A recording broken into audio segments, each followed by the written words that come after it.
It's 2024. You've decided to come back to Runescape 3 after swearing it off the last time you played. Don't worry, I know how it goes, but you're lost on what to do next. Well, don't you worry, my friend. This video will get you up to speed with everything you missed, what you should be doing, and what to look forward to, like Group Ironman, a new Elite Dungeon-esque encounter without trash mobs, 110 skills, and a new skilling boss. Consider leaving a like on this video as it really helps me out, subscribe if you're new, and without further ado, my name's Chevalric and let's talk about it. For the premise of this video, I'm assuming you haven't played for at least a year or two, so things like Dungeoneering, Invention, and other older editions won't be covered in detail or at all in this video. Now that we got that clear, let's jump into the things I feel like you should be checking out on your return to Gillinor. I think it's a no-brainer to start off with RuneScape's newest, easiest, and most powerful combat style, Necromancy. This skill is absolutely pivotal for anyone who's returning to the game and who would like to rush into more endgame related PvM content.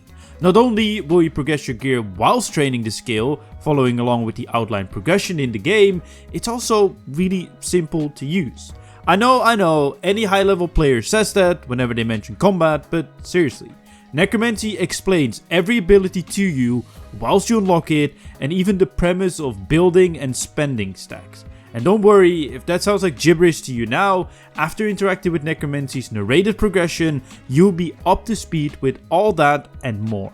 And no, you're not stuck to a set progression path for every level, but more so a check-in point for every 10ish levels with a new quest/activity to upgrade your gear and abilities. The latter being a lot more limited as well versus the other styles to further simplify the combat. Speaking of combat as a whole, all styles also have seen an overhaul. Due to Necromancy's insane power, the other styles kinda started lagging behind, and Jagex noticed that and buffed them. Not only did they buff all the styles, they also made some changes to how certain abilities work. So you might want to check out some of your action bars, especially for melee, to see if the abilities you're using are still the right way to go, or if you need to adjust them a little bit.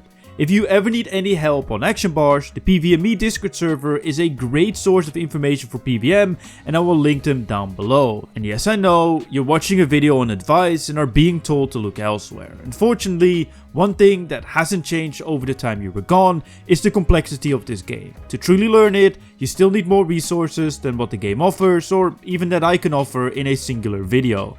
To summarize all the boss releases over the years you were gone, Vorkath made its way into RuneScape 3 through one of the new questlines of Fort Thorntree.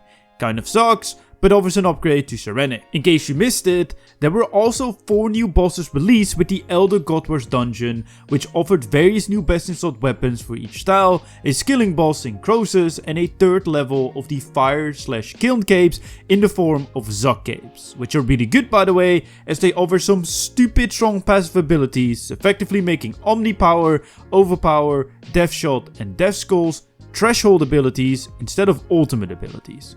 On top of that, Jagex also released Zamorak the Lord of Chaos as the center boss of the Elder Godwars dungeon that has infinite enrage and some insane loot, including the new tier 95 bow. Necromancy also came with 2 new bosses. Hermod, a mid-level encounter to learn combat on, and Rashiel, the dropper of the tier 95 armor and weapons, and honestly a money printer. Lastly, we also got the 4th Rex Matriarch, Osius, a mid-level boss who drops a new Necromancy ring, and no, unfortunately, there's no 4th Dagannoth King. Before we move on to the questing and skilling side of things, let me mention something else that is very important.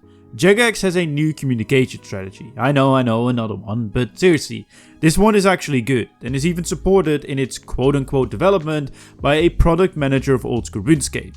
Long story short, we as players will have more impact on the direction the game is taking, not to the level of old school RuneScape with polls, but we can still give feedback on various things, like the passive ability of the new dual-wield magic weapons that are coming with the Sanctum of Rebirth PvM encounter.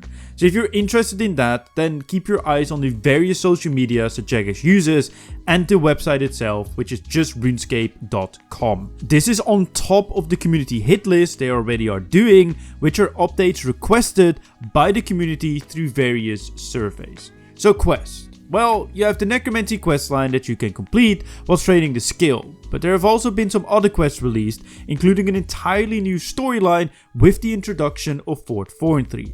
Before we get to that, I just want to say that in general, I'd always recommend to catch up with all the quests you have missed, as this is usually a great way to get back into the game and figure out what the hell is going on. In 2022, the Elder God War storyline concluded with the Twilight of the Gods quest. The one before that, Extinction, will actually unlock a passive Ring of Vigor buff, which is a huge PvM upgrade, as the ring allows you to be left with 10% adrenaline after using an ultimate ability instead of 0. So I'd highly recommend you get that ring. If you don't want to do the entire quest line, just do that one.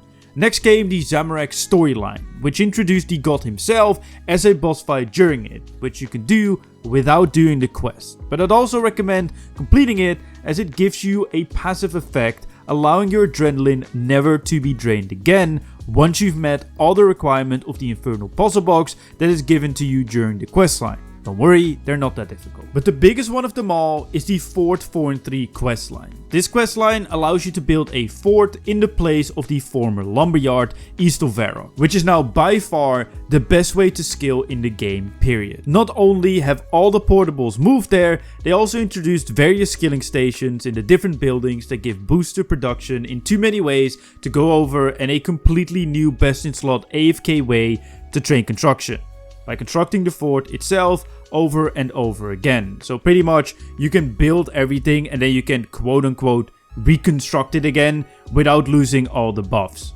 and just getting experience. So just keep that in mind.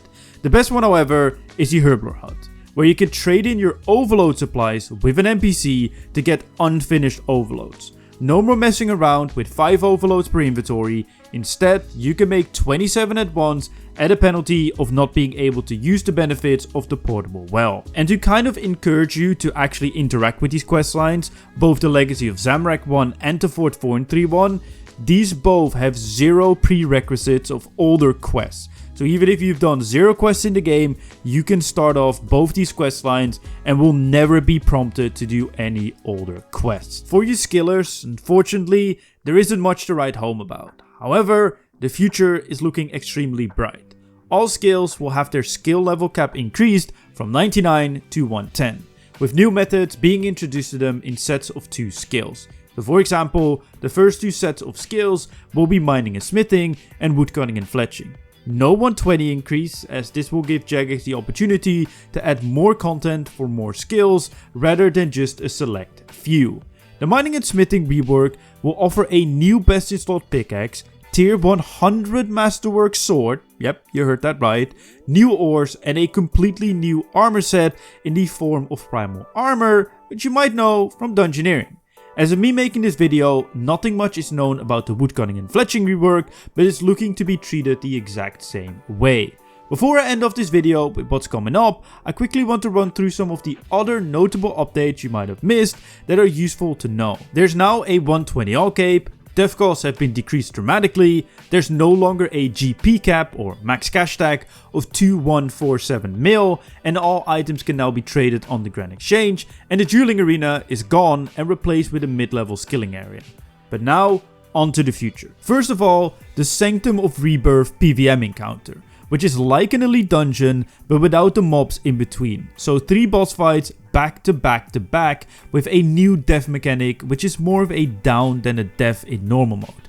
TLDR of it, as it's kind of complex to explain, if you die, instead of dying, you'll be down for 10 to 15 seconds before you can carry on again.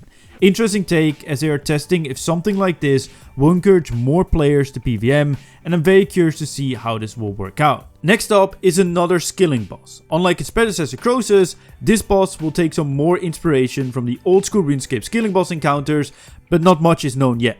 But I'm hoping that this will also be a decent way to level up the related skills instead of just a money printer like Croesus is. Group Iron Man is making its way into RuneScape 3 as well. There will be some more quests towards the end of the year, new Slayer monsters, and more new area tests for Necromancy. And that's about everything you need to know about what has been going on with RuneScape. If this video was helpful, consider leaving a like, subscribe for more content, let me know what other types of videos with tips and tricks you would like to see, and my name's Chevalric, and I'll see you guys in my next video.